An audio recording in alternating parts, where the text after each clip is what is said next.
you break it out into Irish-owned companies and foreign-owned companies, 2% of Irish-owned small business export. 6% of the exports comes from medium-owned Irish business.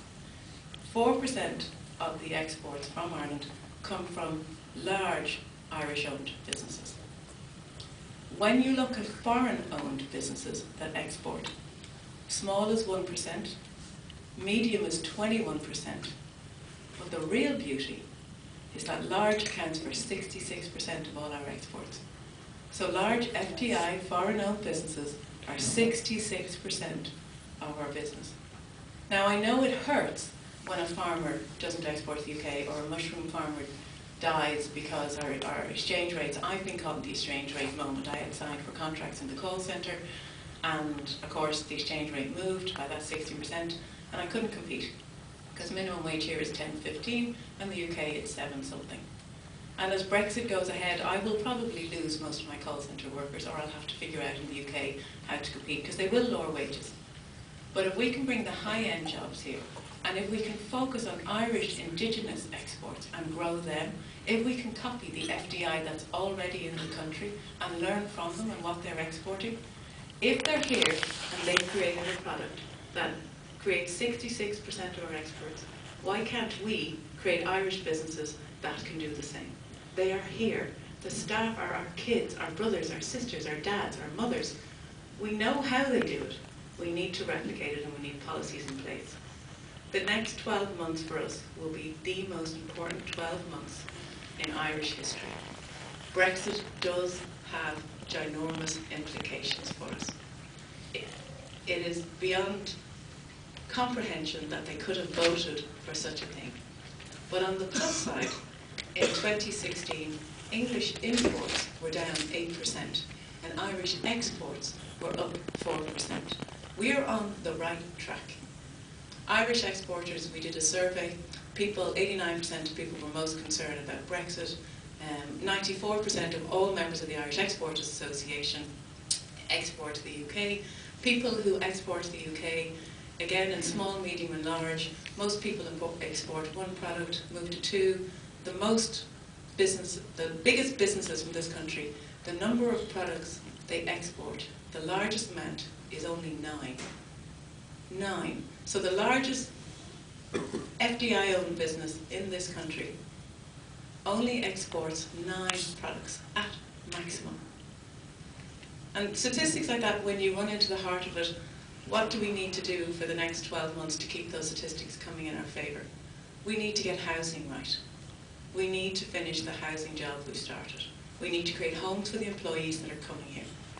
I have been renting for the last 5 years, and I actually went out, and the next week I will close on a nice house in Malahide, and the only reason I'm closing is if I leave it any longer and all these big banks come, they will all want homes in Dalkey, Killiney, Malahide, Ballsbridge, Dalkey. Everywhere around here will suddenly become very expensive because we'll be bringing in a lot of cash-rich stockbrokers and bankers and insurance people. So housing has to be got right, or we will price our own kids out of the market. The second thing we need to do is we need to keep competitiveness under control. If we lose competitiveness at this stage, we will lose more jobs than we can create. We cannot allow haircuts to go like Germany, where they cost 100 quid. We have to keep ourselves competitive. Otherwise, the money that people are earning won't go as far, and the whole thing will spiral into an inflation bubble, and we will not get out of it. And the last thing we need to do is we need to figure out how to get transport options out of Ireland that don't go across the land bridge of the UK. Maersk opened a line and it went through the Algiers, and it's been hugely successful, taking 10 days off some routes rather than going through the UK. And if you were planning for the future, we are in Ireland. Our nearest European neighbour will be France. France, the only exports France take off us primarily are live stock. They don't take food processing off us, they don't take higher value goods off us, and we don't have a natural affinity because we have genuinely got the English language, so America and the UK have been a beautiful place to go win business from, and in this environment we need to win more than ever. So I'm not going to go on and quote statistics at you all night. If you want to know what the Irish exporters want, we want cost competitiveness. We want the government to hear that while everything is in the mix, they need to get housing under control. control, and they need to get the cost of living stable. We cannot end up, and actually, I'm going to correct one of our speakers who said we're the most, I think she said, cost competitive in Europe. Yes, when you compare it to Switzerland, Germany and Finland, not when you compare it to Romania, Czechoslovakia and pick some other of those eastern bordering companies. Anytime research is done in this country, it's really irritating, but we research the wealthy countries. We take Switzerland and we take the 11 wealthiest and we benchmark ourselves across them, which is great, except we're going to be an exposed island on the left competing with the right. And we cannot do it by fooling ourselves and putting ourselves into a dark room and saying, we want to be Switzerland. We're not geographically placed. We don't have a banking system like they do. There's lots of things going against us, like history and everything else that we've got. But what we do have is we have the smartest, most nimble, best education system that has delivered real people that are brilliant and perfect for putting into the life of the FDI companies that want to come here. So I'm trying to keep it as simple as I can, but I think the message is really clear.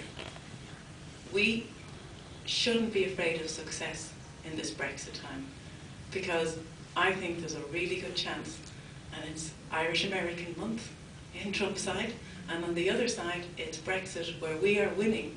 We're exporting more than we're importing from them, and if we continue that trend, our kids have everything to gain for the next 2 years if we get this right. And we should plan for success and not plan for failure.